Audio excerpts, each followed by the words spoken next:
सही। So if anybody is not having any further questions in chapter one, there would be questions. It's not like this के वो सलीम ने पूरा समझा दिया और बस सब क्लियर हो गया है, लेकिन इतना होगा कि वो अगर 70 to 80% या 60% भी कुछ दिमाग में पड़ा हो तो वो आपके लिए वो प्रेप्स जो है वो आसान अभी हो जाएगी और भी। तो now moving forward to the second chapter में टेक्निकल डिटेल्स बहुत ज़्यादा है। I will have Salim with me, जहाँ पर मुझे चाहिए होगी उसकी help, I would request him to take over. तो not wasting any minute, let's move to the second chapter which is very important. अच्छा, मेरी स्क्रीन प्रेजेंटेड है, ये मुझे कंफर्म करके दे और मुझे ये बताए कि मेरी आवाज़ क्लियर है। यस, स्क्रीन इज विजिबल और सही है, आवाज भी सही आ रही है। And I want to add कि जो चीजें हमने वहां पे पढ़े हैं वो ऐड अप होगा यहाँ पे, वो जो पहले जो एग्जैक्टली। कॉन्सेप्ट है वो यहाँ पे यूज होगा। एग्जैक्टली और इवन ये कि आप जब इसकी इंट्रोडक्शन अभी हम पढ़ रहे हैं तो ये भी कहते हैं कि हमने वो रियल टाइम सिस्टम्स के लिए ये फाउंडेशन बन रहा है, लेकिन this is just a course. तो कोर्स पॉइंट ऑफ व्यू से जो हम पढ़ रहे हैं वो भी अभी मतलब मिड के लिए काफ़ी अच्छा खासा ज़्यादा काम है। तो कॉन्सेप्चुअल है और है मुश्किल नहीं वैसे अगर समझ आ जाए तो I would focus on the highlighted ones so that we could wind this up as soon we can in a better way, in an efficient way कि समझ भी आए और हम काम भी कर ले जल्दी। तो इसमें definitions है कुछ स्टार्टिंग में बहुत ज़्यादा, और जहाँ पर वो डायग्राम्स वगैरह हैं तो वो फिर important concepts है, उसको हम फिर डिस्कस करते हैं डिटेल में। तो process is a computation that is executed by the CPU in a sequential fashion, anything जो कि I would code switching between English and Urdu, but I would try to मैं उर्दू में ज़्यादा बोलूँ ताकि मतलब ज़्यादा वो कन्वे हो हमारा लेसन। तो हमारे पास प्रोसेस किसे कहते हैं? प्रोसेस जो हमारे पास सीपीयू जो सेंट्रल प्रोसेसिंग यूनिट है, उसमें जो भी चीज़ एग्जीक्यूशन के लिए चली जाती है, मतलब वो एग्जीक्यूशन स्टार्ट कर लेता है एक जॉब की जो उसमें इंटर हो जाती है एग्जीक्यूशन, वो उससे पहले नहीं, तो वो हमारे पास प्रोसेस बन जाता है। ठीक है, यहाँ पर सेकंड पैराग्राफ में जो इम्पोर्टेंट डेफिनेशन या आप कह सकते हैं कॉन्सेप्ट है वो है scheduling policy, scheduling algorithm and dispatching. तो ये क्या है, अब हम इसको पढ़ते हैं। When a single processor has to execute a set of concurrent task. Concurrent task ये है कि वो एक दूसरे के साइमल्टेनियसली वो जो है मतलब जॉब बी सी डी या टास्क 1 2 3 4 वो हमारे पास साइमल्टेनियसली सीपीयू के लिए जो है वो रेडी है। अभी हम आगे पढ़ेंगे टाइप्स ऑफ टास्क के, एक्टिव क्या होता है, रेडी क्या होता है, तो उसमें और क्लियर हो जाएगा। तो ये है कि एक अब सिंगल प्रोसेसर है और उसको कंकरेंट टास्क को एग्जीक्यूट करना है। ठीक है, तो अब कौन सा पहले इंटर होगा सीपीयू में? प्रोसेसर तो एक है ना, यहाँ पर सिंगल प्रोसेसर है, तो अब उस एक सिंगल प्रोसेसर में कौन सा टास्क पहले इंटर होगा वो कैसे डिफाइन होगा? तो वो हम शेड्यूलिंग पॉलिसी उसके लिए बनाते हैं, कंप्यूटर जो है वो अल्गोरिथम्स के थ्रू हम उसमें डिफाइन करते होते हैं। तो अब टास्क ओवरलैप कर सकते हैं इन टाइम, मतलब टास्क 2 जो है वो टास्क 1 को पीछे छोड़कर पहले जा सकता है, या टास्क 3 टास्क 1 को, या टास्क 1 टास्क 3 को। तो इस तरह की, चूंकि वो एक ही टाइम में सारे के सारे प्रोसेसिंग के लिए रेडी है, मतलब प्रोसेसिंग में अंदर जाने के लिए रेडी है सीपीयू में। तो अब कौन सा पहले जाएगा कौन सा बाद में जाएगा, तो उसके लिए हमारे पास एक पॉलिसी होनी चाहिए। The CPU has to be assigned to various task according to a predefined criterion. तो हमारे पास एक क्राइटेरिया होना चाहिए जिसके बेस पर वो इंटर हो सीपीयू में, तो that is called scheduling policy. The set of rules that at any time determines the order in which tasks are executed called scheduling algorithm. अब वो rules क्या है, वो if and else और जो हमारा लॉजिक है, प्रोग्रामेटिक लॉजिक है, वो क्या है, वो किस तरह होगा, जो कि डिफाइन करेगा कि कौन से टास्क को कौन से नंबर पर जाना है। तो वो डिफरेंट रूल्स है, प्रायोरिटी बेस्ड होते हैं, शॉर्टेस्ट जॉब फर्स्ट अल्गोरिदम है। तो इस तरह दे आर वेरियस अल्गोरिदम्स जो कि डिफरेंट टेक्निक्स को, डिफरेंट रूल्स को जो है वो फॉलो करके शेड्यूलिंग जो पॉलिसी है वो डिफाइन करती है। तो शेड्यूलिंग अल्गोरिदम से हम क्या बनाते हैं, शेड्यूलिंग पॉलिसी अपनी बनाते हैं। तो अब अगर शेड्यूलिंग पॉलिसी बन गई, अब हमें पता है कि जो टास्क 1 को दूसरे नंबर पर जाना है, टास्क 3 को फर्स्ट नंबर पर जाना है, टास्क 2 को तीसरे नंबर पर जाना है। तो जब ये हमें ये शेड्यूलिंग एल्गोरिदम के ज़रिए हमारे पास ये शेड्यूलिंग पॉलिसी आ गई है, तो फिर क्या होता है कि the specific operation of all of allocating the CPU to a task selected by the scheduling algorithm, कौन सा टास्क सीपीयू में जाएगा वो शेड्यूलिंग एल्गोरिदम हमें बता देता है। वो जो टास्क को सीपीयू को देने का जो एक्शन है उसको हम डिस्पैचिंग कहते हैं, ठीक है, वो डिस्पैचिंग हो रही होती है। Thus, a task that could potentially execute on the CPU can be either in execution if it is has been selected by the scheduling algorithm, or waiting for the CPU if another task is executing. A task that can potentially execute on processor independently on its actual availability is called an active task. हमारे पास type of tasks होंगी, अभी हम इसमें आगे पढ़ेंगे। तो जो active task है वो हमारे पास क्या है, वो टास्क जो कि सीपीयू उसको जो है वो एग्जीक्यूट कर सकता है, जो कि एग्जीक्यूटेबल है, वो एग्जीक्यूशन के लिए गया नहीं है लेकिन जो एग्जीक्यूट हो सकता है, ठीक है, इररिस्पेक्टिव ऑफ एनी पैरामीटर जो उसके साथ कंसर्न हो, वो independently on its actual availability, वो अवेलेबल एग्जीक्यूशन के लिए वो जा रहा है या नहीं जा रहा है, वो अवेलेबल है या नहीं है, लेकिन वो एग्जीक्यूट हो सकता है, वो ऐसे स्टेट में है कि वो एग्जीक्यूट हम कर सकते हैं। तो उसको हम क्या कहते हैं, एक्टिव टास्क कहते हैं। अ task waiting for the processor is called ready task. अब जब ये एक्टिव से वो मतलब वेटिंग में चला जाता है, अब यहाँ पर तो एक्टिव एक्टिव टास्क में ये है कि मतलब वो एग्जीक्यूटेबल है लेकिन मे बी वो मतलब वो एग्जीक्यूशन के लिए जा नहीं रहा, वो एग्जीक्यूट हो ही नहीं रहा उसका कोई भी मतलब वो अभी एग्जीक्यूशन के लिए उस प्लेन में नहीं है, आगे नहीं जा रहा, लेकिन वो एग्जीक्यूट हो सकता है, तो वो एक्टिव टास्क है। लेकिन if it is meant to be executed और वो एग्जीक्यूशन के लिए आगे जाता है, तो वो एक्टिव टास्क से क्या बन जाता है, रेडी टास्क हमारे पास बन जाता है। Where is the task in execution is called running task. और जब ये रेडी टास्क सीपीयू के अंदर चला जाता है तो फिर उसको हम क्या कहते हैं, रनिंग टास्क कहते हैं। All ready task waiting for the processor are kept in a queue called ready queue। और ये सब टास्क जो रेडी होते हैं, मतलब एक्टिवेशन से एक्टिव टास्क से रेडी टास्क बन चुके होते हैं, वो एक क्यू में होते हैं, एक स्ट्रक्चर में वो पड़े होते हैं, उसको हम क्या कहते हैं, रेडी क्यू कहते हैं। Operating system that handles different types of task में है मोर देन एक से ज़्यादा रेडी क्यूज हो सकते हैं। इस डायग्राम को, सारे जो डायग्राम्स हैं उन सब को आपने जो है ना देखना है, क्योंकि उसमें ज़्यादा अच्छी तरह से और कम टाइम में कॉन्सेप्ट जो है वो एक्सप्लेन हो जाता है। तो आप यहाँ पर देख सकते हैं, यहाँ पर एक्टिवेशन लिखा है। तो एक्टिवेशन का मतलब ये है कि हमारे पास वो टास्क जो एक्टिव स्टेट से क्या हो रहे हैं, रेडी क्यू के अंदर जो है वो इंटर हो रहे हैं। ये हमारे पास एक तरह से वो रेडी क्यू है। यहाँ पर जितने भी टास्क है वो रेडी है यहाँ पर एग्जीक्यूशन के लिए। ये सीपीयू है हमारा, इस सीपीयू में वो एग्जीक्यूशन के लिए क्या है, जाने के लिए तैयार है, प्रोसेसिंग के लिए, एग्जीक्यूशन के लिए, ठीक है। तो अब यहाँ पर शेड्यूलिंग इन्होंने वर्ड लिखा है, तो वो जो शेड्यूलिंग पॉलिसी की हमने बात की थी और जो हमने शेड्यूलिंग एल्गोरिथम की बात की थी, तो वो उस रेडी क्यू पर अप्लाई होना है। रेडी क्यू में डिसाइड होगा कि अब एक्टिवेशन से एक्टिव टास्क से कोई टास्क या a set of task ready queue में आ गया, अब we have a set of task in the ready queue. अब इसमें कौन सा टास्क, डिस्पैचिंग, जो हमने कहा था कि डिस्पैचिंग क्या है, कि जब वो रेडी क्यू से उठाकर एग्जीक्यूशन के लिए वो जो जाता है, तो उस एक्शन को क्या कहते हैं, हम डिस्पैचिंग कहते हैं। तो अब क्या हो रहा है यहाँ पर अब कौन सा टास्क एग्जीक्यूशन के लिए जाएगा, तो that all depends on that scheduling policy and scheduling algorithm we talked of, ठीक है, ऊपर जो हमने बात की है। तो अब फॉर एग्जांपल कोई टास्क जो हमारे पास J1 है वो यहाँ पर आ गया है, एग्जीक्यूट हो रहा है, तो अब उसके दो स्टेट है, या तो वो कंप्लीट होके टर्मिनेट हो गया है, ठीक है, वो टर्मिनेट हो सकता है। अगर कोई एरर आ गया तो मे बी वो फिर भी टर्मिनेट हो जाए, ठीक है, ख़त्म हो गया हमारे पास टास्क।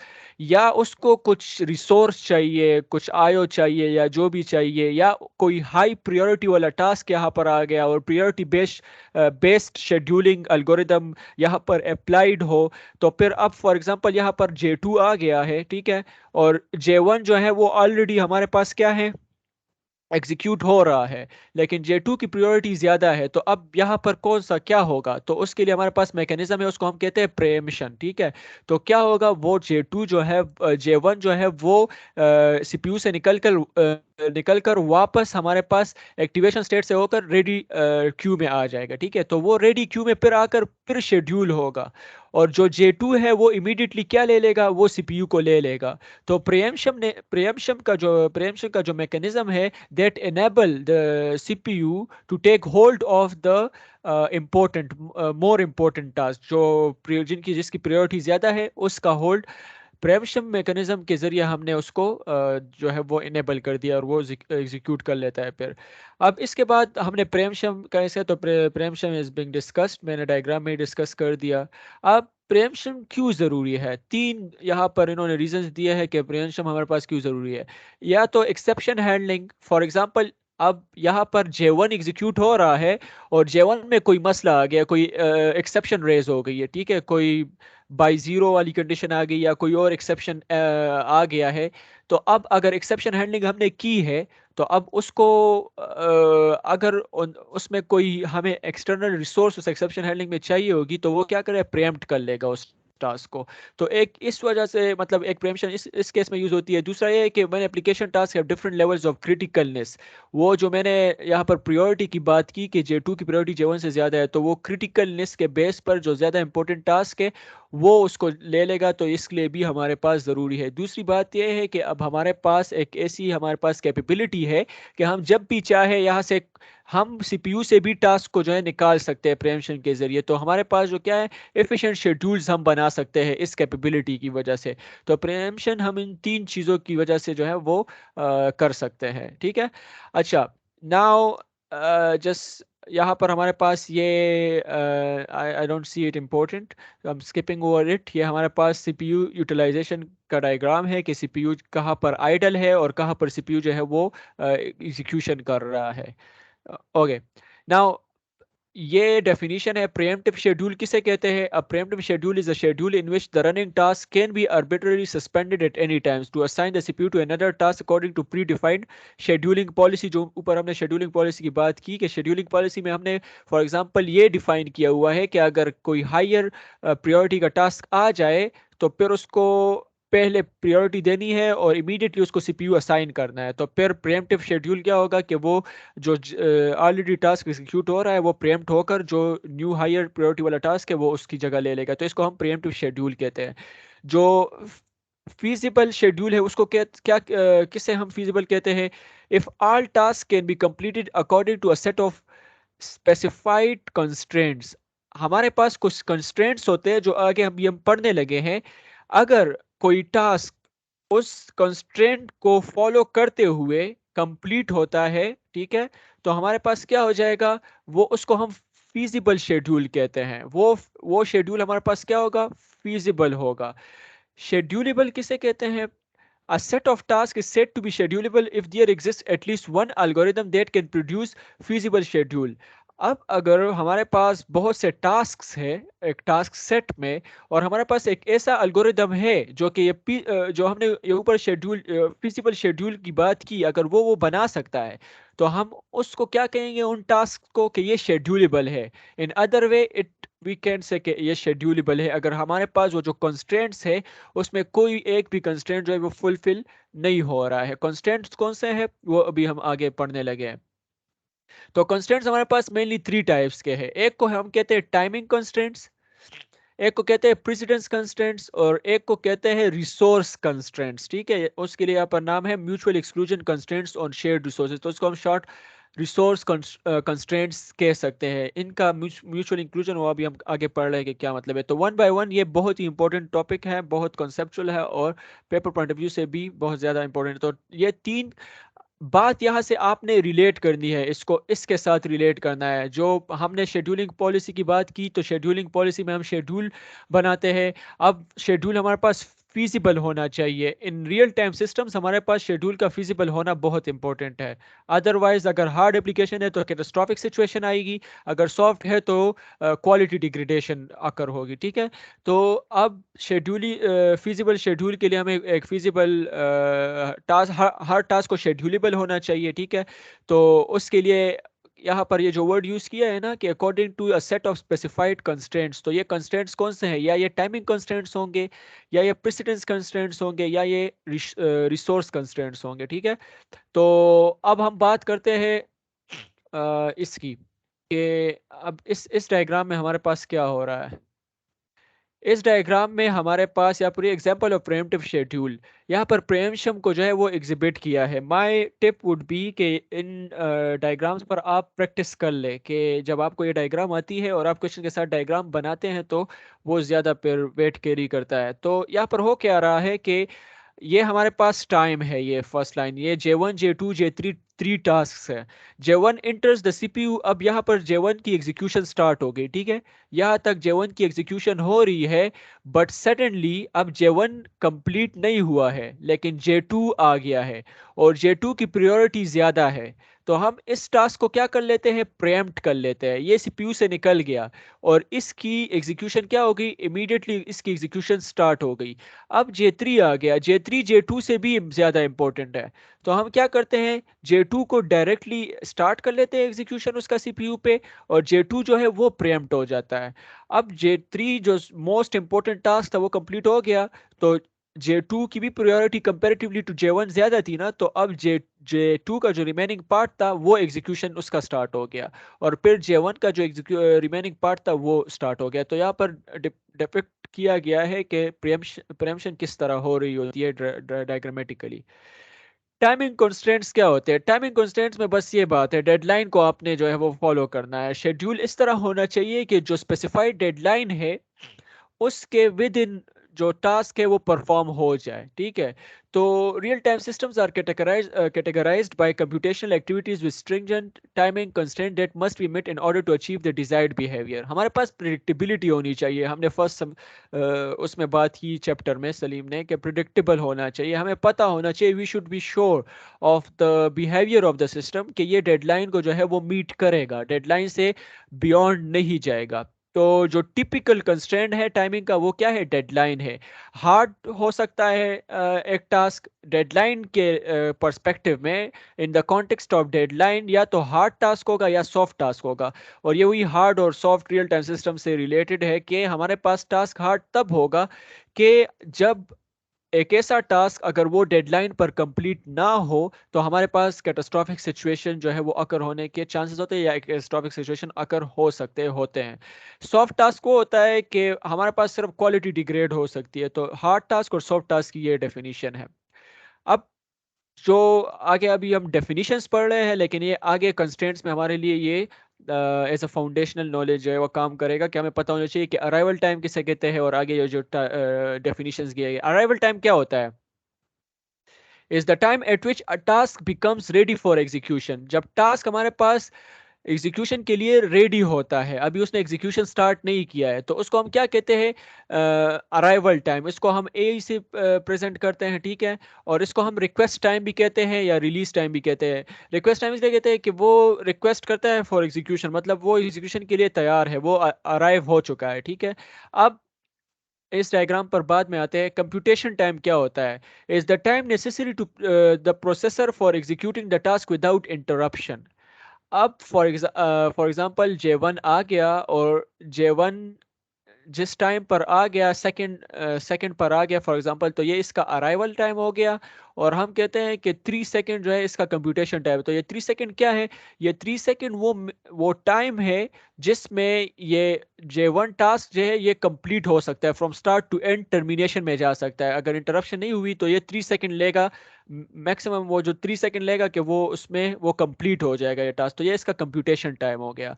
डेडलाइन टाइम क्या होता है, is the time before which a task should be completed to avoid damage to the system. तो ये वो कंस्ट्रेंट है जो कि हम ऊपर बात कर रहे हैं कि ये 3 सेकंड में हो रहा है, और इसकी डेडलाइन फॉर एग्जांपल ये 2 पर अराइव हो गया। ठीक है, और इसने इमीडिएटली एग्जीक्यूशन स्टार्ट कर ली है, और इसकी जो डेडलाइन है वो फॉर एग्जांपल जो है वो है 9 सेकंड पर। ठीक है, तो अब ये जब 3 पर करेगा तो 2 + 3 वो 5 पर जो है ना ये एग्जीक्यूशन खत्म कर लेगा। इसकी डेडलाइन 9 है, ये 9 तक डिले हो सकता है, लेकिन ये इस 3 पर इसने कर लिया। लेकिन अब फॉर एग्जांपल इसकी डेडलाइन जो है वो 4 है। ठीक है, इसकी डेडलाइन 4 सेकंड पर है, और इसका जो कंप्यूटेशन टाइम है वो है 3 सेकेंड, और ये 2 पर अराइव हो गया।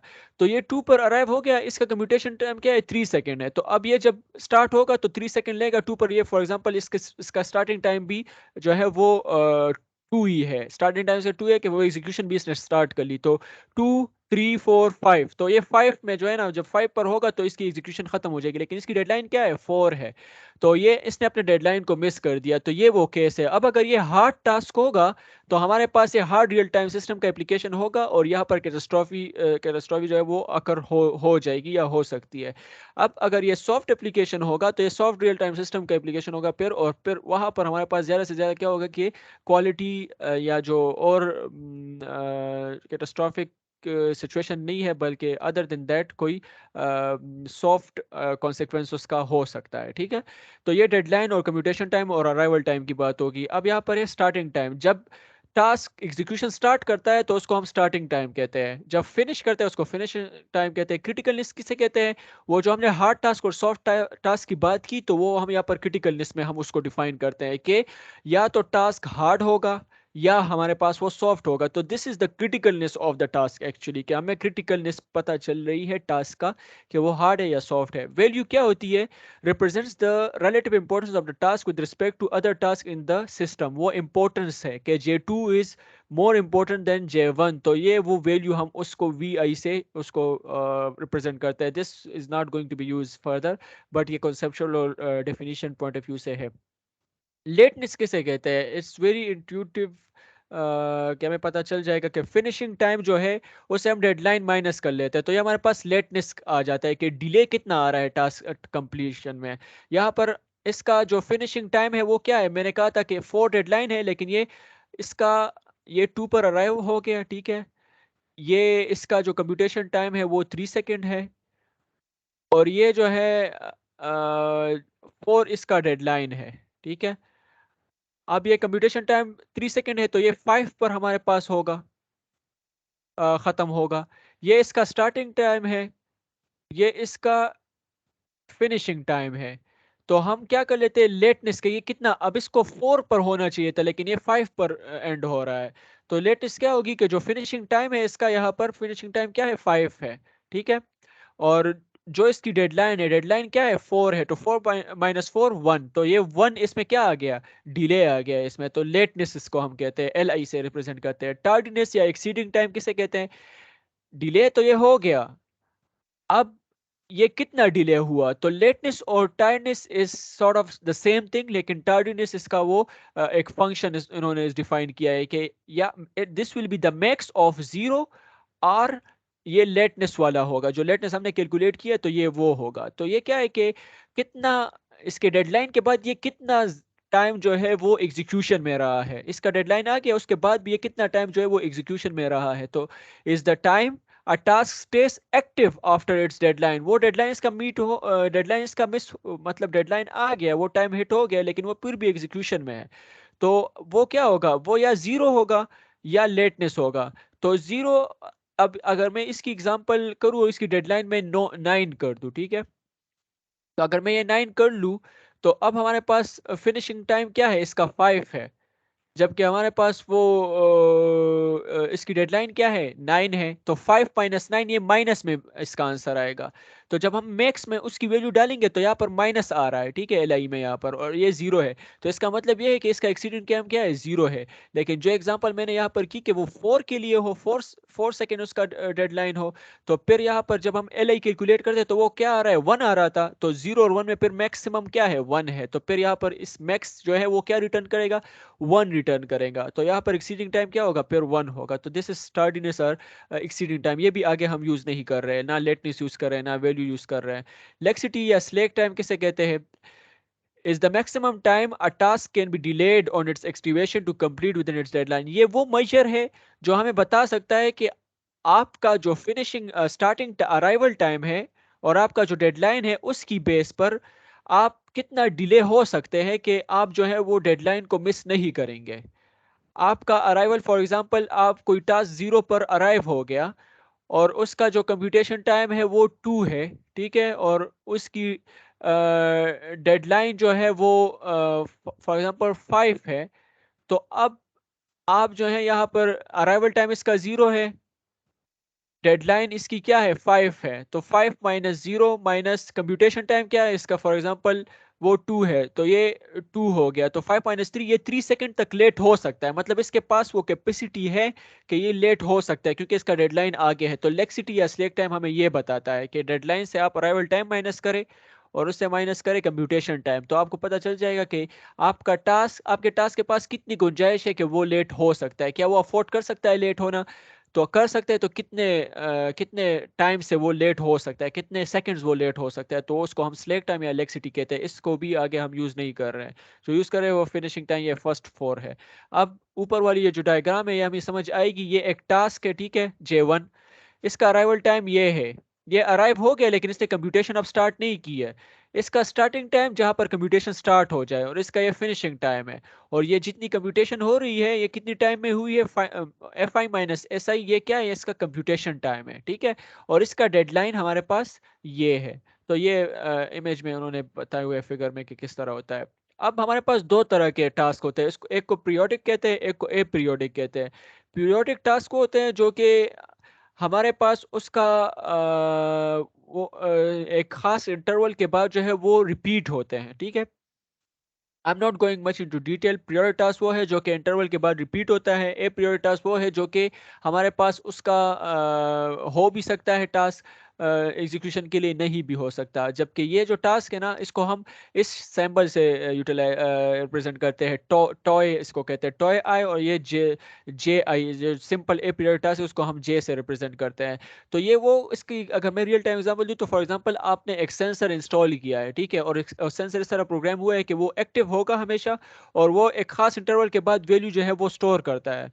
तो वो प्रोसेसिंग क्या करता है, फॉर एग्जांपल आप कहते हैं कि हर 1 घंटे के बाद एवरी 60 आफ्टर 60 मिनट आप जो है वो फॉर एग्जांपल आप एयर क्वालिटी को मॉनिटर कर रहे हैं, तो आप concentration for example oxygen carbon dioxide की कंसंट्रेशन को आप मेजर कर रहे हैं, तो आप कहते हैं कि हर 60 सेकेंड बाद जहाँ पर सेंसर इंस्टॉल्ड है वो हम मेरे लिए उस कंसंट्रेशन को रिकॉर्ड करे। तो ये एवरी 60 सेकेंड बाद ये जो यहाँ पर ये जो दो बार्स लगे हैं, ये वो टाइम पीरियड है कि वो एवरी 60 सेकेंड बाद जो है वो उसमें जो एग्जीक्यूशन है वो होगी, ठीक है। उस एग्जीक्यूशन की अपनी डेडलाइन होगी लेकिन एक टाइम पीरियड है वो उसमें रिपीट होता जाएगा, ठीक है। उसकी डेडलाइन क्या होगी, वो हमारे पास उस टाइम पीरियड में होगी कि उस टाइम पीरियड में उसने उस टास्क को करना है, जो रिकॉर्डिंग ऑफ दैट कंसंट्रेशन जो मैंने एग्जांपल दी वो उसको रिकॉर्ड करेगा। जबकि हमारे पास अब देखो ये एक खास इंटरवल के बाद जो है वो रिपीट हो रहा है, जबकि हमारे पास जे आई जो है वो हमारे पास क्या हो रहा है कि यहाँ पर ए आई और डेडलाइन, अब यहाँ पर कुछ नहीं हो रहा है, इस टाइम पर हमारे पास कोई टास्क नहीं है। फिर यहाँ पर दूसरा टास्क आ गया AI2J2 आ गया, ठीक है।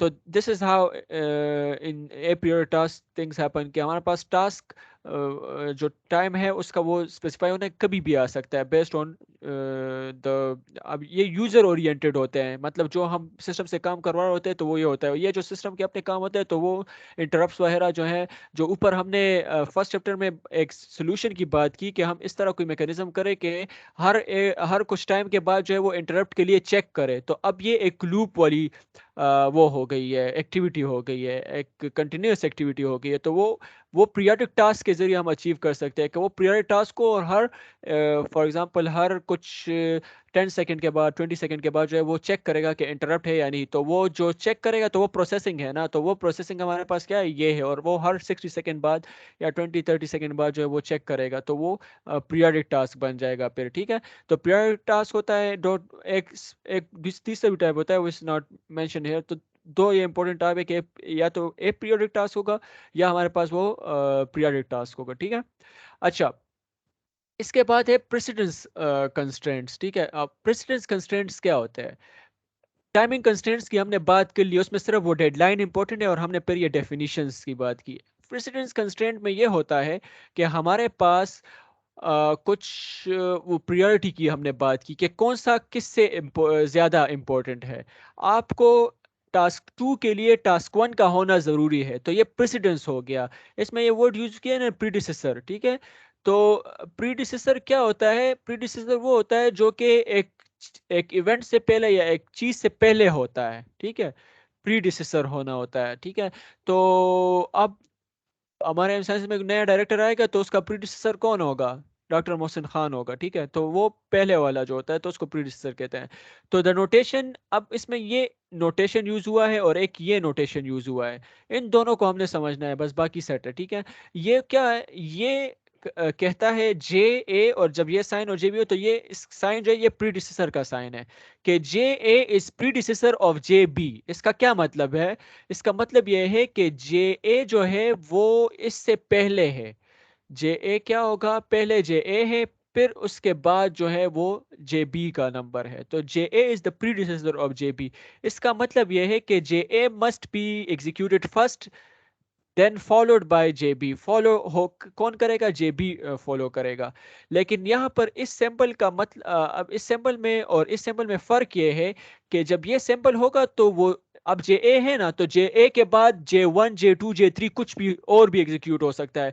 लेकिन ये जे बी जो है ना, इसने जे ए के बाद आना है, पता कौन से नंबर पर आए फर्क नहीं पड़ता, लेकिन जे ए के बाद आना है जे बी को। तो ये साइन इसका मतलब है प्रीडिसेसर।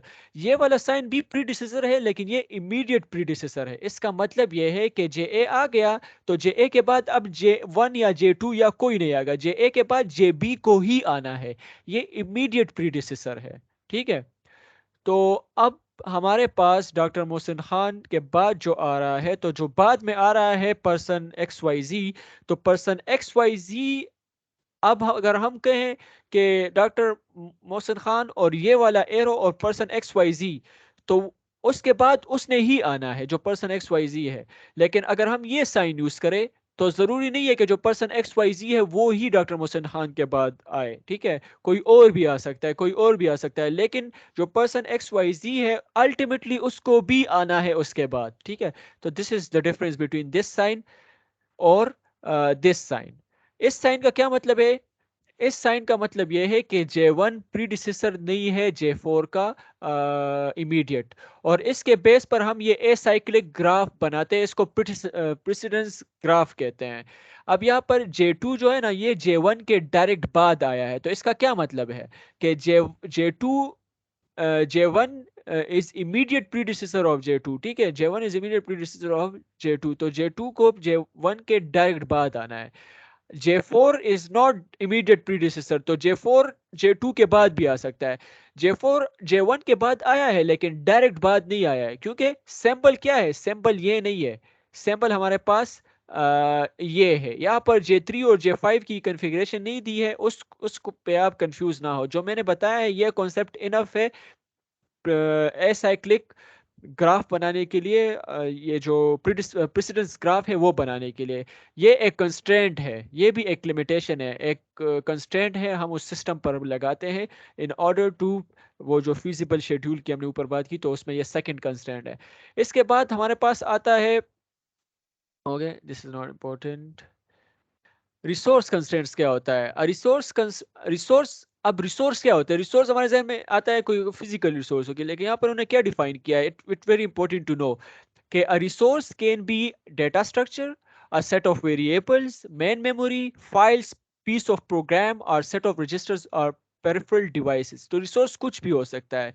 जो भी आपका जो टास्क है, देखिए सर ने हमें बोर्ड पर वो 3 सेट्स बनाए थे कि एक रिसोर्सेज का सेट होता है, एक टास्क का सेट होता है जे आई, एक रिसोर्सेज का सेट होता है, उसको उन्होंने आर एम से आई थिंक डिनोट किया था, और एक प्रोसेसर का रिसोर्सेज होता है पी, ठीक है। तो पी, आर और जो जे है, ये तीन बहुत इंपॉर्टेंट चीजें हैं। अब रिसोर्सेज में क्या आता है?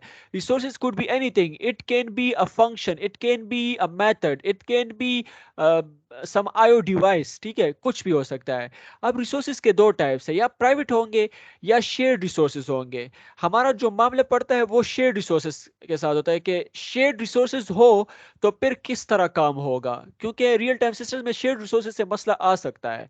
For example there is a task J which is waiting for a shared resource, लेकिन उसका डेडलाइन भी है, तो वो डेडलाइन उसमें मिस कर सकता है। तो वो किस तरह, how would they make sure कि हमारे पास जो शेयर्ड रिसोर्स है वो मैनेज हो गए बिटवीन दीज प्रोसेसेस, ठीक है। जो हमारे पास टास्क है वो जब प्रोसेस बनता है, तो वो जब टास्क प्रोसेस बन जाता है, वो प्रोसेसर में चला जाता है, प्रोसेस बन जाता है और उसको कुछ रिसोर्स चाहिए है और वो कोई और यूज़ कर रहा है और वो ये टास्क भी उसको यूज़ करना चाहता है, तो फिर क्या होगा? तो उसके लिए मैकेनिज्म होना चाहिए और वो रिसोर्स कंस्ट्रेंट में आ जाता है। तो यहाँ पर क्या लिखा है, यहाँ पर वर्ड यूज़ किया है, mutual exclusion among competing task. जो टास्क जो है एग्जीक्यूट हो रहे हैं, फॉर एग्जांपल डिफरेंट थ्रेड्स है प्रोसेसर के अंदर, टास्क चले गए हैं या एक टास्क गया है सिंगल प्रोसेसर के में, लेकिन हम चूंकि हम शेयर्ड रिसोर्सेज की बात कर रहे हैं, तो वी वुड एज्यूम के J1 एंड J2 को जो है एक ही रिसोर्स चाहिए, लेकिन वो एट अ टाइम एक ही टास्क को, वो एक ही प्रोसेस को वो असाइन हो सकता है वो रिसोर्स। तो यहाँ पर क्या है, तो मेंटेन डेटा कंसिस्टेंसी, डेटा अब हमारे पास कुछ डेटा है, कोई वेरिएबल है, उस वेरिएबल में कोई वैल्यू है, वो J1 भी एग्जीक्यूट कर प्रोसेस 1 भी उसको एक्सेस कर रहा है, प्रोसेस 2 भी। तो दिस इज इनकंसिस्टेंट, ठीक है। अब फॉर एग्जांपल क्या पता J1 उसको अपडेट कर ले या कुछ कर ले, तो J2 के लिए फिर वो किस तरह होगा? Data integrity, consistency, other than missing the deadline, ये इश्यूज आ सकते हैं। तो डेटा जो शेयर्ड रिसोर्सेज है उनको मैनेज किस तरह करते हैं, ये बहुत इंपॉर्टेंट है, ये एक कंस्ट्रेंट है, बहुत इंपॉर्टेंट, ठीक है। To maintain data consistency many shared resources do not allow simultaneous access but require mutual equivalence. Simultaneous access उनको नहीं मिल सकता। Process 1 is having some capture on some resource, then process B या JB can never access that, ठीक है। वो access नहीं कर सकता जब तक वो प्रोसेस ए या जे ए टास्क के कैप्चर उसके यूज में हो। They are called exclusive resources. Let R be an exclusive resource shared by task JA and JB if A is the operation on R, ठीक है। ये R हमारे पास resources है, एक A उस पे ऑपरेशन हो रहा है जे बाय JA उस पर ऑपरेशन कर रहा है, A ऑपरेशन कर रहा है for example, and B is the operation perform on R by JB, then A and B must never be executed at the same time। जब तक A परफॉर्म हो रहा है, हमारे पास B ऑपरेशन परफॉर्म हो ही नहीं सकता। B JB का ऑपरेशन है, A JA का ऑपरेशन है और वो रिसोर्सेज को यूज कर रहा है, तो JB का जो ऑपरेशन B है वो उसको यूज नहीं कर सकता। इसलिए जो शेयर्ड रिसोर्स होता है, हम उसको एक खास उसके लिए टर्म यूज करते हैं और उसको हम लॉक करते हैं, और उस लॉक को जो जो जो लॉक हो जाता है, तो उस जगह को हम क्या कहते हैं, क्रिटिकल सेक्शन, या मेमोरी स्पेस भी हो सकता है, कोई रिसोर्स भी हो सकता है फिजिकल। तो ये क्रिटिकल सेक्शन हो जाता है हमारे लिए।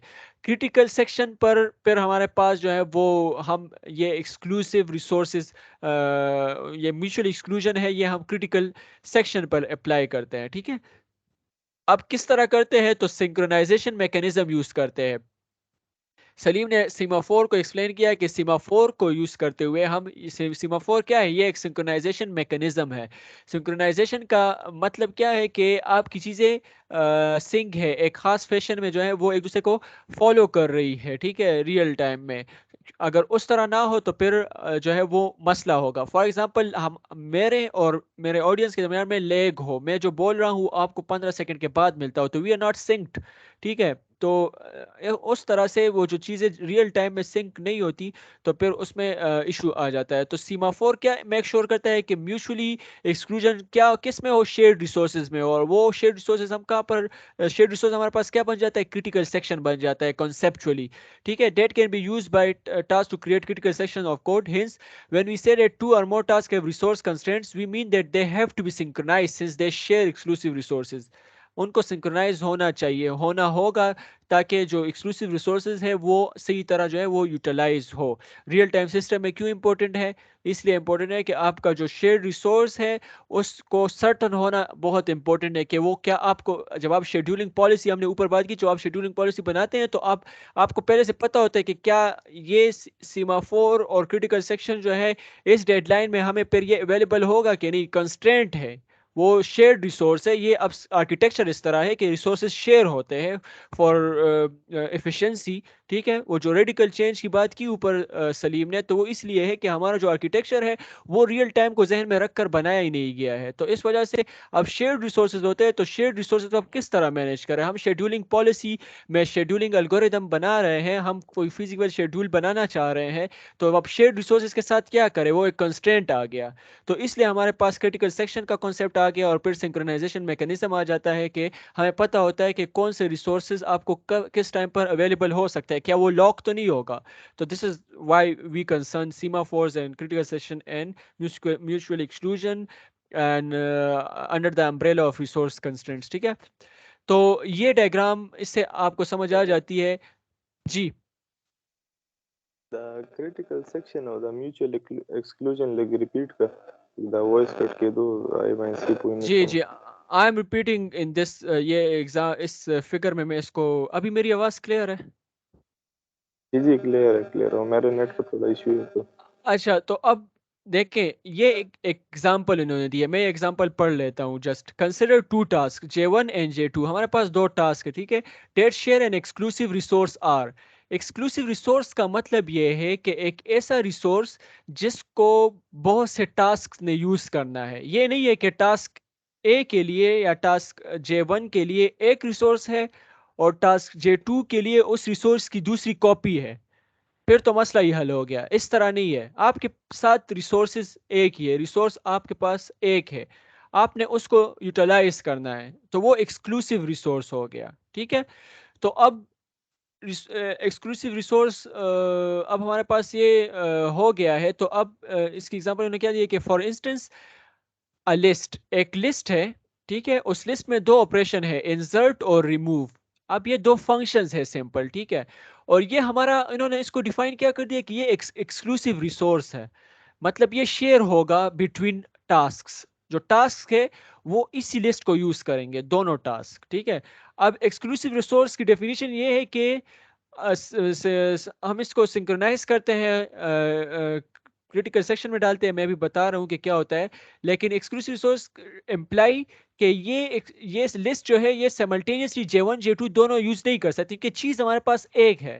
This is only one list. So how is it possible that J1 and J2 both will be simultaneously executing it or accessing it, right? तो insert और remove दो फंक्शन लिस्ट में है हमारे पास। अब या वो J1 को मिलेगा या J2 को मिलेगा, क्योंकि ये एक्सक्लूसिव रिसोर्स है। तो ये जहां पर ये बात आ जाती है एक्सक्लूसिव रिसोर्स की, जो कि इस this in this particular example ये एक लिस्ट है जिसमें दो फंक्शन है। ये कुछ भी हो सकता है, ये कोई फिजिकल रिसोर्स भी हो सकती है, कोई आयो रिक्वेस्ट भी हो सकता है, कुछ भी हो सकता है। ठीक है, आयो आयो फॉर एग्जांपल आपका कोई आयो ऑपरेशन है, वो J1 उसको इनपुट आउटपुट ऑपरेशन है, वो J1 उसने उसको कैप्चर किया हुआ है और वो J2 को भी चाहिए। तो ये अब एक एक्सक्लूसिव रिसोर्स है, क्योंकि जो जहां पर शेयर होने की बात आ रही है तो वो एक्सक्लूसिव हो गया। अब यहां पर जब एक्सक्लूसिव रिसोर्स की बात आ जाती है, तो इस जगह को हम क्या कहते हैं? The code implementing such operations दस इज अ क्रिटिकल सेक्शन। ये लिस्ट इन दिस केस हमारे पास क्रिटिकल सेक्शन बन गया, क्योंकि इसने शेयर होना है टास्क के दरमियान।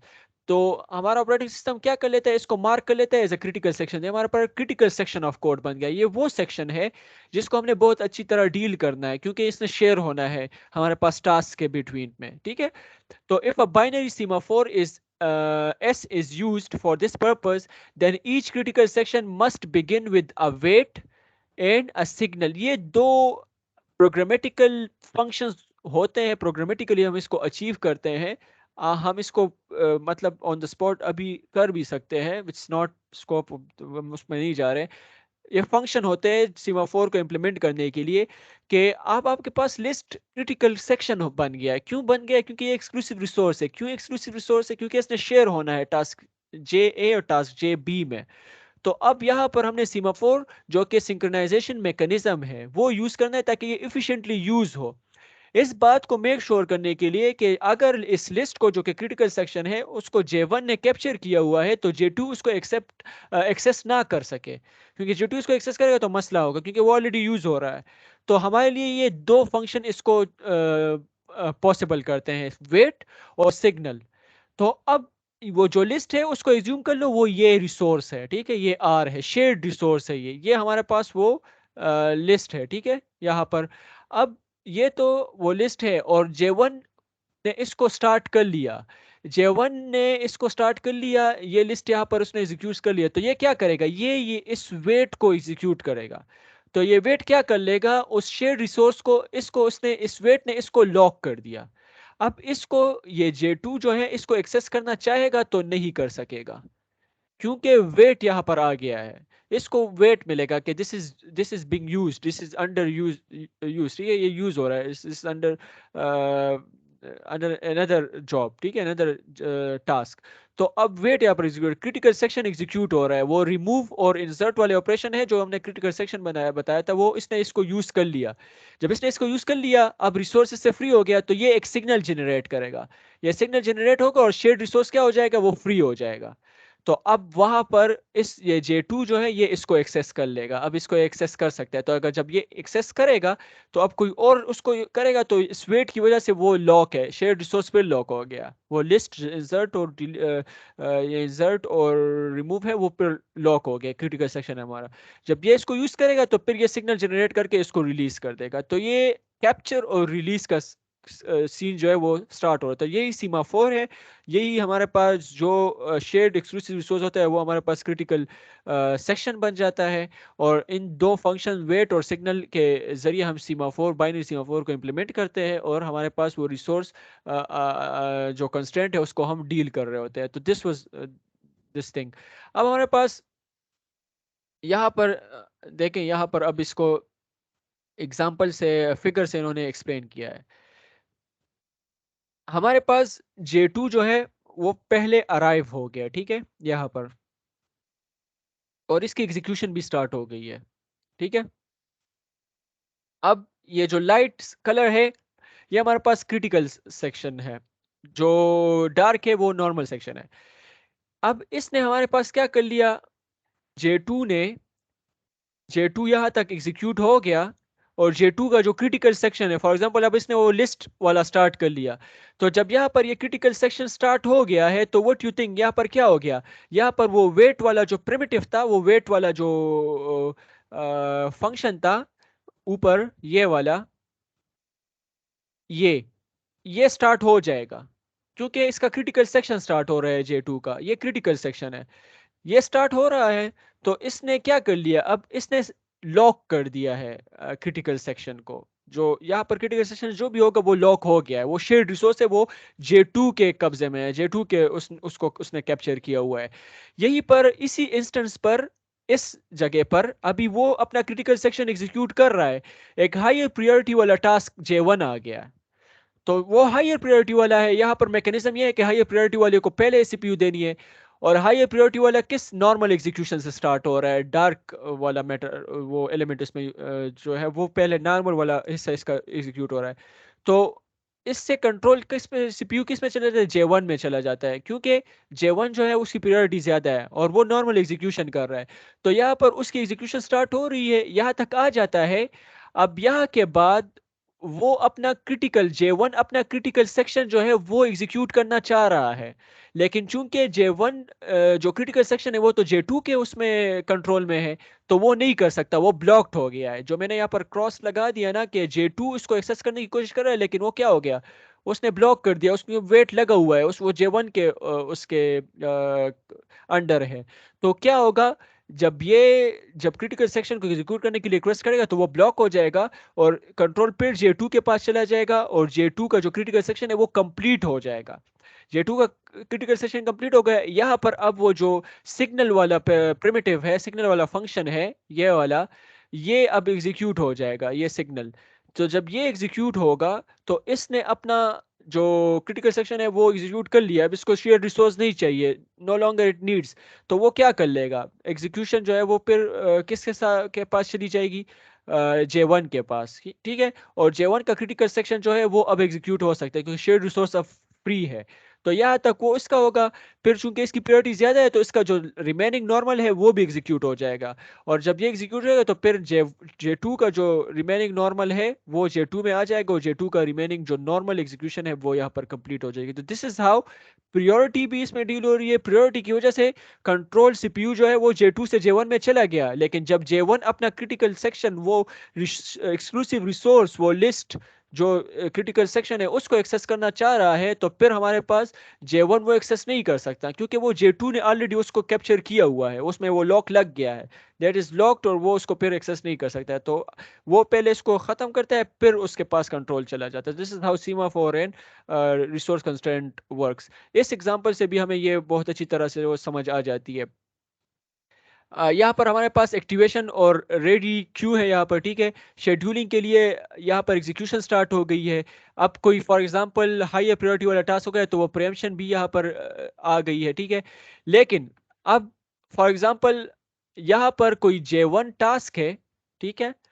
J1 टास्क या रेडी क्यू से यहाँ पर आ गया है, और यहाँ पर उसको शेयर्ड रिसोर्स चाहिए, एक्सक्लूसिव रिसोर्स चाहिए उसको, और वो J2 पहले ही J2 उसने उसको यूज कर रहा है, तो J1 को वो शेयर रिसोर्स नहीं जाएगा। तो ये इस केस में वो प्रेम्प्ट नहीं होगा, वो वेट पर चला जाएगा, क्योंकि वो वेट वाला जो प्रिमिटिव है ना, वो यहाँ पर एग्जीक्यूट होगा और वो वेट में चला जाएगा। फिर जब उसको J1 J2 उसको यूज कर रहा है वो शोर रिसोर्स को, और J2 ने उसको रिलीज कर दिया, तो सिग्नल जो है वो एग्जीक्यूट होगा, और J1 को सिग्नल मिलेगा कि आप वो रिसोर्स फ्री है, तो वो रेडी क्यू में आकर फिर से यहाँ पर शेड्यूल हो जाएगा। तो this is how in a figure it is explain कि वो वेटिंग में किस तरह जाएगा। यही वाला जो डायग्राम है, ये उन्होंने यहाँ पर इस तरह ग्राफ से वो फिगर में उसको रिप्रेजेंट किया हुआ है। तो this was about the constraints, ठीक है, जो कि इम्पोर्टेंट है। इन कंस्ट्रेंट्स को, टाइमिंग कंस्ट्रेंट्स की हमने बात की, टाइमिंग कंस्ट्रेंट में डेडलाइन की बात की, डेफिनेशंस पढ़े, रिसोर्स कंस्ट्रेंट की बात की, रिसोर्स से पहले हमने प्रेसिडेंस कंस्ट्रेंट की बात की कि किसने किससे पहले आना है, किसने किसके बाद आना है, और फिर हमने ये इसकी बात की रिसोर्स कंस्ट्रेंट की। तो इसमें हमने क्रिटिकल सेक्शन और सीमाफोर वगैरह की बात की कि किस तरह हम एक्सक्लूसिव रिसोर्स, कोई रिसोर्स शेयर हो रहा है टास्क में, उसको हम किस तरह मैनेज करते हैं। This is going to be the, I think the last one, के हमारे पास डेफिनेशंस ऑफ शेड्यूलिंग प्रॉब्लम्स। हमारे पास शेड्यूलिंग प्रॉब्लम्स होते हैं। शेड्यूलिंग प्रॉब्लम्स में एक एनपी हार्ड होता है, एक एनपी कंप्लीट होता है। यूट्यूब की वीडियो देख लें इसमें। क्लासिफिकेशन ऑफ शेड्यूलिंग एल्गोरिथम्स, या तो शेड्यूलिंग एल्गोरिथम हमारे पास प्रेम्प्टिव होगा, या नॉन प्रेम्प्टिव होगा, या स्टैटिक होगा, डायनेमिक होगा, ऑफलाइन होगा, ऑनलाइन होगा, ऑप्टिमल हेuriस्टिक, किस तरह क्या पढ़ लेते हैं एक बार से, बस एक तरह से, ठीक है। स्टैटिक क्या होता है, सॉरी, preemptive क्या होता है? With preemptive algorithms, the running task can be interrupted at any time. ऐसे algorithms जिसमें preemption enable हो, हमने बात कर ली है, उसको preemptive कहते हैं। नॉन preemptive जिसमें preemption जब एक बार CPU पर कोई टास्क चला गया तो उसने कंप्लीट होकर ही निकलना है। तो ये भी certain applications के लिए ये जरूरी होता है। तो नॉन preemptive algorithms भी होते हैं। Static algorithm क्या होते हैं? Static algorithm are those in which scheduling decisions are based on fixed parameters assigned to task before their activation. Static जो अल्गोरिथम्स होते हैं उसमें जो शेड्यूलिंग पॉलिसी बनती है उसके लिए जो पैरामीटर्स होते हैं वो फिक्स्ड होते हैं, वो स्टैटिक होते हैं, ठीक है। कि आपने फॉर एग्जांपल किसी को एक्सेलेंट कब कहना है, उसका CGPA अच्छा हो, उसका क्लास परफॉर्मेंस अच्छा हो, तो ये दो पैरामीटर्स पर अगर हम कहते हैं कि हमारी पॉलिसी बन गई कि अगर ये दोनों पॉजिटिव हो तो एक्सेलेंट है, पॉजिटिव एक में पॉजिटिव नहीं हो तो एक्सेलेंट नहीं है, तो हमने एक पॉलिसी इन दो पैरामीटर्स पर डिफाइन कर ली, तो ये एक स्टैटिक पैरामीटर्स है। तो सच एल्गोरिथम्स, शेड्यूलिंग डिसीजन जो शेड्यूलिंग हम कर रहे होते हैं वो बेस्ड ऑन फिक्स्ड पैरामीटर्स पर होता है। वो पैरामीटर जो है वो टास्क को एक्टिवेशन से पहले कोई task, person A going into the CPU to come out of the CPU as excellent or not excellent is जो पैरामीटर्स हैं वो पहले से डिसाइड हो गए हैं कि या वो उसकी CGPA क्या है और उसका क्लास परफॉर्मेंस क्या है, तो वो हमने पहले से डिसाइड कर लिया। डायनेमिक क्या होता है? Dynamic algorithms are those in which scheduling decisions are based on dynamic parameters that may change during system evolution. System upgrade हो रहा है, सिस्टम में एग्जीक्यूशन स्टार्ट हो रही है। फॉर एग्जांपल एक साइकिल, एक इटरेशन में कहते हैं कि क्लास परफॉर्मेंस और उस पे हो, क्लास परफॉर्मेंस और CGPA पे, ठीक है। तो अब ये दो पैरामीटर्स है। सेकंड आइटरेशन में हम कहते हैं कि इसमें एक और पैरामीटर भी डाल दो। तो रन टाइम पर जब ये पैरामीटर्स ज़्यादा होते हैं, ये प्रॉपर्टीज ज़्यादा हो रहे थे, जिसकी बेस पर हम शेड्यूलिंग पॉलिसी बनाते हैं, जिसकी बेस पर हम डिसाइड करते हैं कि किसने पहले उस CPU में जाना होता है, तो वो फिर डायनेमिक हो जाता है कि आपकी जो पैरामीटर जिस पर आप डिसीजन ले रहे हैं, शेड्यूलिंग डिसीजन ले रहे हैं, वो चेंज हो रहे हैं रन टाइम में, या वो स्टैटिक है। तो स्टैटिक और डायनेमिक में ये फ़र्क है। ऑफलाइन क्या होता है कि जो शेड्यूलिंग एल्गोरिदम है, वो ऑफलाइन जो है is executed on the entire task set before actual task activation. Task activation से पहले हमारे पास शेड्यूलिंग हो जाती है। ऑफलाइन का मतलब है, ऑफलाइन एल्गोरिदम में वो एल्गोरिदम होते हैं कि हमने शेड्यूलिंग कर ली है, J2 को पहले जाना है, J5 को सेकंड जाना है, हमने ये डिसाइड कर लिया है, ठीक है। तो ये ऑफलाइन है। जबकि ऑनलाइन क्या होता है कि we say that scheduling algorithm is used online if scheduling decision are taken at run time every time a new task enters the system और when a running task terminates. एक task निकल जाता है, हमारी शेड्यूलिंग चेंज हो जाती है। पहले J2 को जाना था पहले, लेकिन उसी टाइम पर J5 एंटर हो गया, तो J5 को पहले अब जाना चाहिए। तो जो रन टाइम पर ये डिसीजन होता है, तो वो ऑनलाइन अल्गोरिदम्स होते हैं। ऑप्टिमल क्या होता है हमारे पास? ऑप्टिमल में दो चीजें हैं कि अल्गोरिदम ऑप्टिमल होगा कि अगर वो हमारा कुछ कॉस्ट फंक्शन को वो मिनिमाइज करे, मतलब वो परफॉर्मेंस इन टर्म्स ऑफ कि वो जो रिसोर्सेज एग्जॉस्ट हो रही है वो कम कर ले। फॉर एग्जांपल कोई काम जो है वो 15 सेकंड में हो रहा है, वो 10 सेकंड में हो रहा है, जो मैं रफ एग्जांपल दे रहा हूँ, तो वो ऑप्टिमल हो जाएगा फिर। एक जो इसमें दूसरी बात ये है कि an algorithm is said to be optimal if it may fail to meet a deadline only if no other algorithm of the same class can meet it.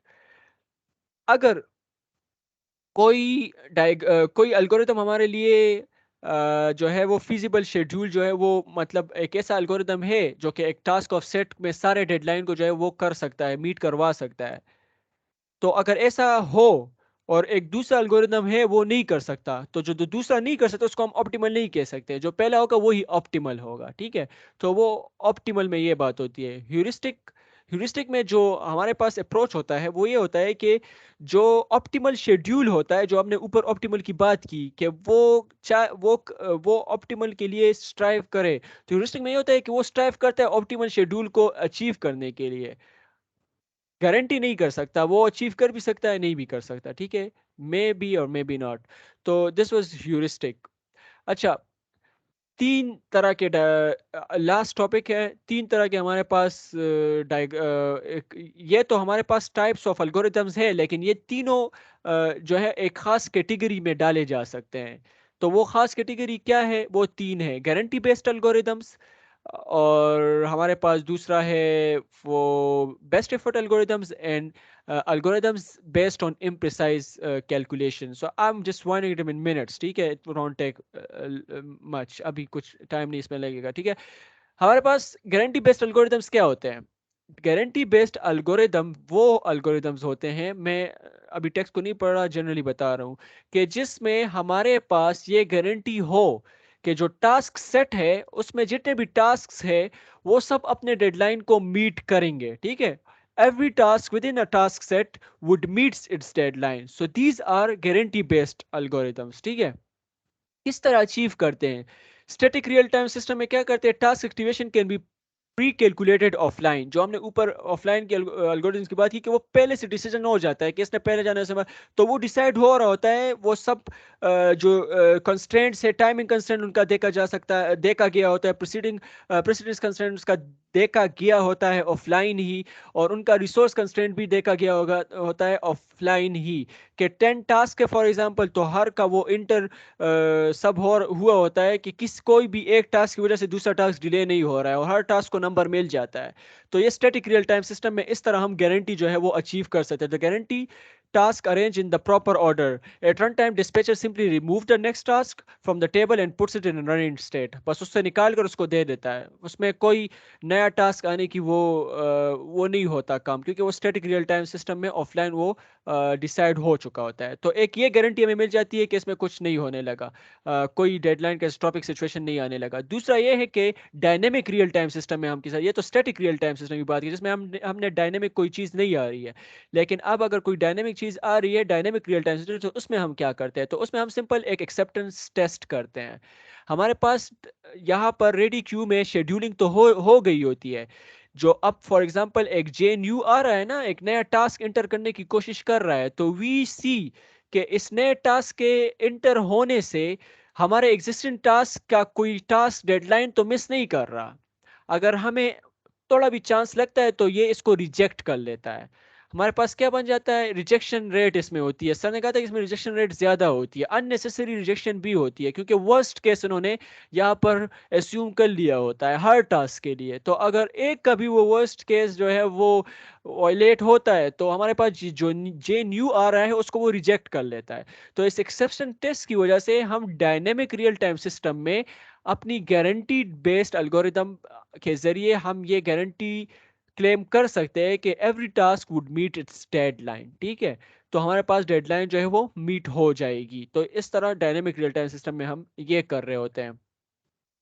Domino effect में ये होता है कि अगर ये एक्सेप्टेंस टेस्ट ना हो और एक जेएनयू आ गया और उस जेएनयू की वजह से एक जेएनयू की वजह से सारे डेडलाइन मिस कर सकते हैं, तो इसको डोमिनो इफेक्ट है। फॉर एग्जांपल जेएनयू यहाँ पर आ रहा है, ठीक है, J4 जो है वो इतना एग्जीक्यूट हो गया है, फिर J3 आ गया वो इतना एग्जीक्यूट हो गया, फिर J2 आ गया वो इतना एग्जीक्यूट हो गया, J1 एग्जीक्यूट हो रहा है और इसी टाइम पे JNU आ गया हायर प्रायोरिटी का। अब यहाँ पर एक्सेप्टेंस टेस्ट जो है वो करना था, वो हमने नहीं किया। JNU को उसने ले लिया है, ठीक है, वो रेडी क्यू में आ गया है, शेड्यूलिंग के लिए आ गया है और वो शेड्यूल हो भी गया और उसकी प्रायोरिटी सबसे ज्यादा है और वो एग्जीक्यूशन भी उसकी स्टार्ट हो गई है। तो इसकी एग्जीक्यूशन जब स्टार्ट होती है ना और जब इसकी एग्जीक्यूशन खत्म होती है तो अब ये यहाँ पर आ गया, तो अब J1 ने एग्जीक्यूशन अपनी स्टार्ट करनी है ना, तो जब ये रिज्यूम करता है तो इसकी डेडलाइन ये है, लेकिन ये इस एग्जीक्यूशन की वजह से इसने अपनी डेडलाइन मिस कर दी है। तो अब जब ये खत्म होगा तो फिर इसकी J2 की एग्जीक्यूशन स्टार्ट होगी। तो यहाँ पर ये जब एग्जीक्यूशन है तो इसने भी अपनी डेडलाइन मिस कर ली है, इसने भी अपनी डेडलाइन मिस कर ली है और इसने भी अपनी डेडलाइन मिस कर ली है। So this way all deadlines are miss. तो ये डोमिनो इफेक्ट है। तो इसलिए डायनेमिक रियल टाइम सिस्टम में ये बहुत जरूरी होता है कि एक्सेप्टेंस टेस्ट करना होता है, एक्सेप्टेंस टेस्ट पास करते हैं तो तभी वो रेडी क्यू में शेड्यूल होता है, एल्स नहीं होता। तो ये सर ने कहा था कि ये क्या है कि ये स्पीड के लिहाज से स्लो होते हैं, ठीक है, क्योंकि वो अननेसेसरी रिजेक्शन कर रहा होता है, थोड़े टास्क हम एंटरटेन कर रहे हैं with in a given time, लेकिन गारंटी होती है कि वो हिट करेगा। बेस्ट एफर्ट एल्गोरिथम्स हमारे पास क्या होते हैं? बेस्ट एफर्ट एल्गोरिथम में ये होता है कि to efficiently support soft real time application that do not have hard timing requirements, best effort approach may be adopted for scheduling. A best effort scheduling algorithm tries to do its best. Best effort algorithm is sort of same to the guarantee based, लेकिन एक उसमें difference ये है कि उसमें जो acceptance test है वो इसमें इतना कंसिडर नहीं होता। एक्सेप्टेंस टेस्ट बेस्ट एफर्ट में वो कोशिश करता है पूरा, ठीक है, तो इसलिए इसमें जो है डेडलाइन मिस हो सकती है। बेस्ट एफर्ट में डेडलाइन मिस हो सकती है, गारंटी बेस में नहीं होती। तो गारंटी बेस जो है वो हम हार्ड रियल टाइम सिस्टम के लिए यूज करते हैं, जबकि बेस्ट एफर्ट एल्गोरिथम्स वो होते हैं जो कि हम सॉफ्ट एप्लीकेशंस के लिए, सॉफ्ट रियल टाइम सिस्टम्स में हम यूज कर रहे होते हैं। तो इसमें अगर डेडलाइन मिस हो भी जाता है लेकिन वो अननेसेसरी रिजेक्शन इसमें नहीं होती, तो बहुत सारे टास्क को कंप्लीट कर लेता है। वर्स्ट केस तो हर वक्त नहीं होता ना, तो वो बहुत सारे टास्क वो कंप्लीट कर लेता है। तो अगर डेडलाइन कोई मिस होगी भी, तो हमने वो जो ऊपर सॉफ्ट एप्लीकेशन की बात की थी, तो ज्यादा से ज्यादा क्या होगा, क्वालिटी डिग्रेडेशन अगर होगी, तो कोई कैटास्ट्रॉफिक सिचुएशन नहीं आ रहा। तो बेस्ट एफर्ट एल्गोरिथम्स भी यूजफुल है सॉफ्ट रियल टाइम एप्लीकेशंस के लिए, क्योंकि ये फास्ट होते हैं गारंटीड बेस्ड एप्लीकेशंस के लिए। लेकिन ये बेस्ट एफर्ट हम हार्ड रियल टाइम सिस्टम में अफोर्ड नहीं कर सकते, क्योंकि इसमें चांसेस फिर भी होते हैं कि डेडलाइन मिस हो सकता है। तो this is difference between these two. इन दोनों के प्रोस को इकट्ठा करने के लिए इम्प्रिसाइज कंप्यूटेशन या इम्प्रिसाइज कैलकुलेशन के बेस पर जो एल्गोरिथम्स होते हैं तो वो यूज होते हैं।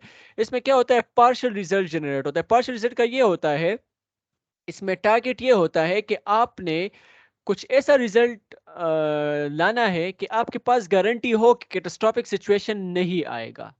इसमें भी कैटास्ट्रॉफिक सिचुएशन नहीं आती, लेकिन इसमें बेस्ट एफर्ट से ज्यादा जो है, एक तो कैटास्ट्रॉफिक सिचुएशन ने इसने अवॉइड कर लिया तो वो उससे ले लिया, दूसरा जब सर्विस सिचुएशन को वोट कर लेता है तो फिर ये अपनी रिजल्ट को इम्प्रूव भी करता है। पार्शियल रिजल्ट्स के ऊपर और भी रिजल्ट जनरेट करता है, तो उससे हमारा जो रिजल्ट है वो और भी फाइन होता है। तो कैटास्ट्रॉफिक सिचुएशन अकर नहीं हो रहा है, लेकिन स्पीड इसकी अच्छी हो सकती है और क्वालिटी भी, ठीक है, एफिशिएंट हो सकता है। तो ये किस तरह होता है, दो जो टास्क होता है उसको दो हिस्सों में डिवाइड कर लेते हैं, एक एमआई होता है, एक ओआई होता है। मैंडेटरी पार्ट होता है और ऑप्शनल पार्ट होता है।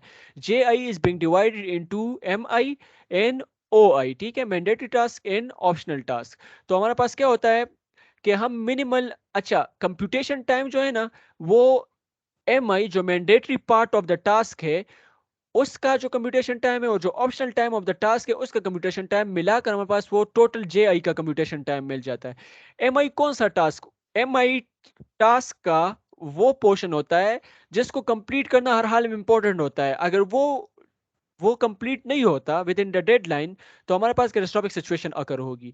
तो इम्प्रिसाइज कैलकुलेशन में ये बात जहन में रखी जाती है कि आपने एम आई को हर हाल में कंप्लीट करना है, जबकि oh I could be left undone और अनकम्प्लीट, ठीक है, वो अनकम्प्लीट इनकम्प्लीट रहे भी तो कोई इशू नहीं होगा उसमें। क्वालिटी, इसमें अगर ओआई में थोड़ा पार्ट भी एग्जीक्यूट होता है तो हमारे पास क्या होगा, क्वालिटी इंप्रूव होगी। वो जो बेस्ट एफर्ट वाली क्वालिटी है वो यहाँ पर हम यहाँ पर उसको अडॉप्ट कर ले। एम आई पूरा हो रहा है, कैटास्ट्रॉफिक सिचुएशन नहीं आ रहा है, तो हम बेस्ट इफ गारंटी बेस्ड वाली जो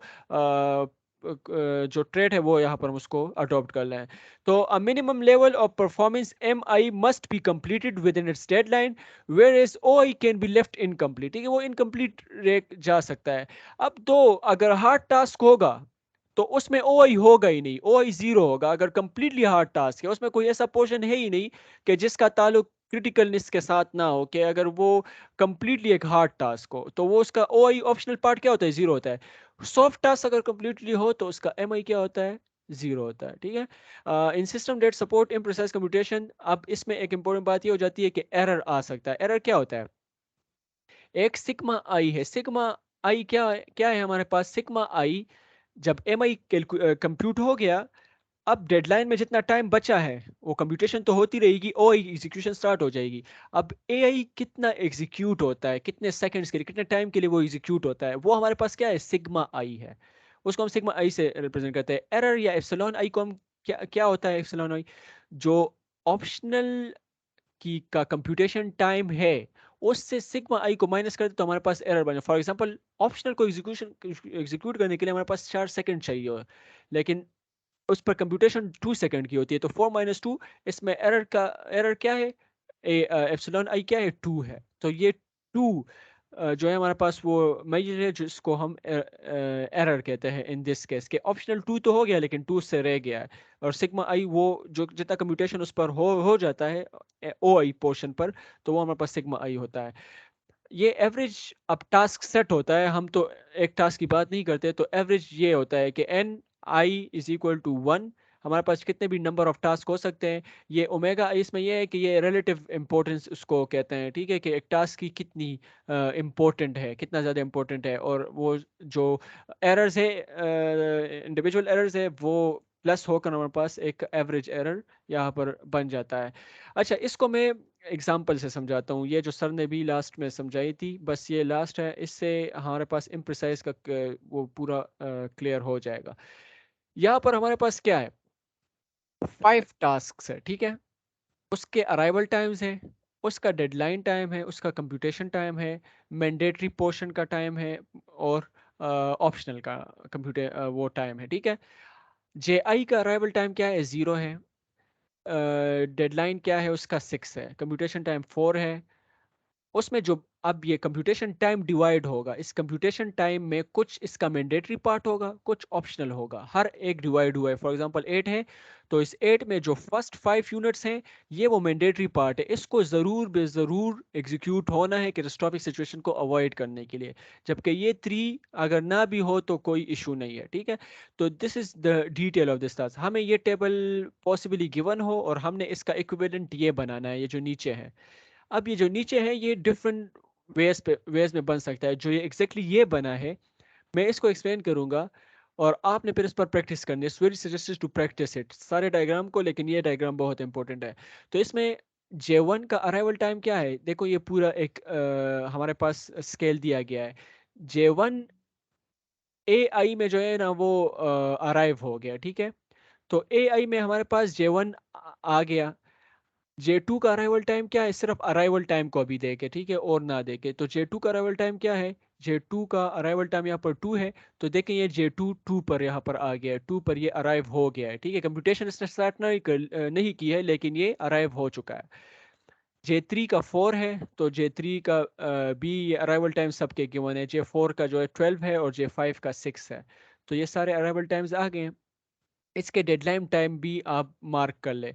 तो J1 का क्या है, 7 है, ठीक है। तो J1 का इन्होंने यहाँ पर ये 7, J2 का 7 है, J1 का 6 है डेडलाइन, ठीक है। 6 7 10 15 20। तो ये J5 का आखिर में क्या है, 20 डेडलाइन है, ठीक है। अब इसका कंप्यूटेशन टाइम 4 4 5 3 8, लेकिन अब इसको हमने क्या करना है, इम्प्रिसाइज कैलकुलेशन इस पर रन करनी है। तो वो किस तरह होगी, J2 का मैंडेटरी पार्ट क्या है, 2 है। इस 2 को ज़रूर भी ज़रूर एग्जीक्यूट होना है। J2 का J1 का 2 है, J2 का मैंडेटरी पार्ट क्या है, 1 है, J3 का 2 है, 1 5। तो ये वाली कंप्यूटेशन हमने ज़रूर करनी है। तो हम क्या कर लेते हैं, यहाँ पर क्या हुआ है, J1 की कंप्यूटेशन स्टार्ट कर ली है, और ये कितने पॉइंट्स हुआ है, 2, ठीक है। ये 2 पॉइंट्स तक यहाँ पर ये जो डैश्ड है, सॉरी ये जो डार्क है, तो ये क्रिटिकल जो सॉरी मैंडेटरी पोर्शन है, ये वो है। तो मैंडेटरी पोर्शन इसका 2 यूनिट हमने कर लिया, और इसका मैंडेटरी पोर्शन यहाँ पर क्या है, 2 है। तो इसका मतलब ये है कि J1 में जो कैटास्ट्रोफिक चांसेस थे वो ख़त्म हो गए, मैंडेटरी पोर्शन इसका एग्जीक्यूट हो गया है। इसने फिर क्या किया है, इसका डेडलाइन अच्छा इधर है, तो कोई इशू नहीं है। फिर इसने इसको 1 यूनिट जो है वो इसका जो ऑप्शनल पार्ट है उसको एग्जीक्यूट कर लिया, 2 से 3 तक आ गया। इसका ऑप्शनल पार्ट कितना रहता है, 2 है, लेकिन इसने इसमें 1 कर लिया। तो इसमें इसने एक यूनिट को जो है ना वो यूज नहीं कर लिया, एक एक ऑप्शनल पार्ट कर लिया और एक रह गया। ये 3 तक आ गया यहाँ पर, ठीक है, 3 तक। इसने इस 3 पर इसने J2 की एग्जीक्यूशन स्टार्ट कर ली, और J2 का ऑप्शनल मैंडेटरी पार्ट कितना है, 1 है।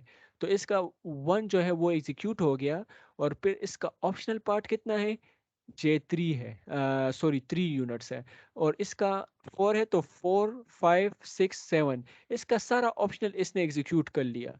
तो हमारे पास J1 भी हो गया, J2 भी हो गया। J2 में जो ऑप्शनल पार्ट है वो 0 रह गया, ठीक है, वो कुछ भी नहीं रहा। अच्छा, यहाँ पर J3 है, J3 का 2 है, यहाँ पर J3 का एग्जीक्यूशन स्टार्ट हो गया। 7 पर हो गया, 7 8 9 9 तक इसने 3 यूनिट अपना मैंडेटरी पार्ट एग्जीक्यूट कर लिया है। तो ये कैटास्ट्रोफिक सिचुएशन से निकल गया। इसका फिर मैंडेटरी पार्ट कितना है, 3 है, लेकिन इसने कितना किया है, 8 9 है, तो 9 से 10 पर आया है, सिर्फ 1 यूनिट किया है। तो इसने इस 3 में से सिर्फ 1 कर लिया और 2 को छोड़ दिया है। तो 2 हमारे पास अभी यूज नहीं हुआ है, ठीक है। अब J4 है हमारे पास। तो J4 इसने यहाँ पर स्टार्ट कर लिया। J4 का मैंडेटरी पार्ट क्या है, 1 है। इसने 1 यहाँ पर कर लिया है, ठीक है। अब इसका ऑप्शनल पार्ट क्या है, 2 है। तो इसने 2 भी 13 14 15 पूरा ऑप्शनल पार्ट जो है वो कवर कर लिया है। तो इसने ऑप्शनल पार्ट भी कवर कर लिया, इसमें ये भी कंप्लीट हो गया। अच्छा, मैं सॉरी यहाँ पर मैंने मिस्टेक कर ली है। J3 का हो गया, ठीक है, J3 हमारे पास हो गया। J3 के बाद J4 है, लेकिन J4 जो है हमारे पास 12 पर अराइव हो रहा है। अब यहाँ पर इसने रोका हुआ है। तो ये वाला जो टाइम है इसमें तो कुछ J4 तो आया ही नहीं है इसमें। तो ये कौन सा एग्जीक्यूट करना स्टार्ट कर लेता है, J5 स्टार्ट कर लेता है एग्जीक्यूट, ठीक है। J5, अब J4 हमने नहीं किया, J5 स्टार्ट कर लेता है। J5 का जो मैंडेटरी पार्ट क्या है, वो 5 है। तो इसने 2 कर लिया, मैंडेटरी पार्ट में 2 हो गया, 3 रहता है। अब इसी टाइम में J4 आ गया, तो इसने J4 को स्टार्ट कर लिया। J4 का 1 मैंडेटरी पार्ट था, उसने वो कर लिया। और कितना रह गया है, ऑप्शनल इसका कितना है, 2 है, उसने वो भी कर लिया है, ठीक है। तो ये J4 भी हमारे पास हो गया। J5 का 5 में 2 यूनिट हुआ है, 3 यूनिट रहते हैं। तो ये यहाँ पर आ गया, और यहाँ पर किस में आ जाता है, 15 16 17 18। इसका जो 4 यूनिट है वो यहाँ पर हमारे पास इसका जो मैंडेटरी पार्ट है वो भी एग्जीक्यूट हो गया है। अब इसका ऑप्शनल कितना है, 3 है, लेकिन हम इसमें कितना कर सकते हैं, 18 20 20 से आगे हम जा ही नहीं सकते, 20 मैक्सिमम डेडलाइन है हमारे पास। तो अब एक इधर भी रह गया है, ठीक है। तो यहाँ पर भी एक रह गया है। तो एक हमारे पास J5 में ऑप्शनल रह गया है, ठीक है। एक हमारे पास J2 हमारे पास J3 में रह गया और 1 J1 में रह गया है। तो ये कंबाइन हमारे पास कितना, एक एरर ये आ गया, 2 एरर ये आ गया और 1 एरर ये आ गया। तो ये जब हम इसका एवरेज एरर निकालेंगे, ओमेगा आई को सर ने उस फार्मूले में कितना कंसिडर किया है, 1 कंसिडर किया है। तो जब हम इसका एवरेज एरर निकालेंगे तो वो क्या बनेगा, उसका आंसर बनेगा 4। यहाँ पर जो इम्पोर्टेंट बात है वो ये है कि ये इस टेबल का ये जो बना है तो ये डिफरेंट तरीक़ों से बन सकता है, लेकिन आपने एवरेज एरर जो है वो इस तरह कैलकुलेट करनी है कि आप इन क्या करें, कंप्यूटेशन टाइम कितना है इन सब को जो है ना आप, डेडलाइन हमारे पास मैक्सिमम क्या है 20 है, और इस कंप्यूटेशन टाइम को पूरा आप देख लें। तो ये कंप्यूटेशन टाइम आप जब प्लस करेंगे तो ये 24 बनेगा। तो हमारे पास डेडलाइन 20 है और कंप्यूटेशन टाइम 24 है, तो ऑब्वियसली बात है कि 4 का तो इसमें एरर आएगा। तो ये 4 वो मिनिमम एरर है, ठीक है। आप अगर फॉर एग्जांपल आप ये ग्राफ बनाते और आप इसको इस तरह बनाते हैं कि फॉर एग्जांपल शायद आपके साथ जो एरर है वो 6 आ जाए, 7 आ जाए, तो दैट शुडंट बी डन। तो आपने इस पर इतनी प्रैक्टिस करनी है ताकि आप वो इस टेबल से जो मिनिमम एरर है एवरेज वही आप इसमें डिपेक्ट कर सके कि यहाँ पर पहले आपने किसको रन करना है, दूसरे को किस तरह रन करना है। आप इस J2 को पहले स्टार्ट करवा सकते हैं, या J1 सॉरी J1 0 पर अराइव हो गया तो J1 को आप स्टार्ट कर लिए, आप इसका एक यूनिट कर ले, कुछ रह जाए, या इस तरह कुछ भी आप कन्फिग्रेशन कर सकते हो। Puzzling sort of thing, practice से आपको वो आइडिया हो जाएगा और इस पर एक अच्छा खासा सॉलिड क्वेश्चन आ सकता है। तो this was explanation to what is algorithms based on imprecise calculation. जो तीन हमने दी, गारंटी बेस्ड और guarantee based, best effort, or imprecise calculation. So here comes we reach to the end of our second chapter. Just not just 1 minute, मैं आपको एक summary बताता हूँ ताकि आपको ये चीज़ें मुश्किल ना लगे, बहुत ही आसान है। We start off with definitions, definitions के बाद फिर हम कंस्ट्रेंट्स पर आ गए हैं। कंस्ट्रेंट्स में हमने 3 तरह के कंस्ट्रेंट्स पढ़े कि हमारे पास टाइमिंग कंस्ट्रेंट्स होता है, रिसोर्स कंस्ट्रेंट होता है और प्रेसिडेंट कंस्ट्रेंट होता है। फिर हमने टाइप्स ऑफ एल्गोरिथम्स पढ़े, शेड्यूलिंग एल्गोरिथम्स, और फिर हमने सिंपल जो है वो 3 जो मेन कैटेगरीज ऑफ एल्गोरिथम्स उसको हमने डील किया है। तो इट्स रिवॉल्व्स अराउंड दिस, ये सारे हमारे पास इसके कॉन्सेप्ट्स हैं। इसमें अगर कोई क्वेश्चन हो क्विक तो anybody can ask.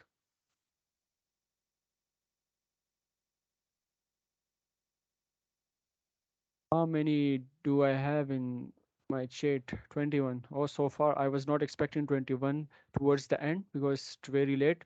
But you see, these were very not sophisticated concepts, but sort of one need to look into it in depth to understand it. तो वो आइडिया आपको होना चाहिए।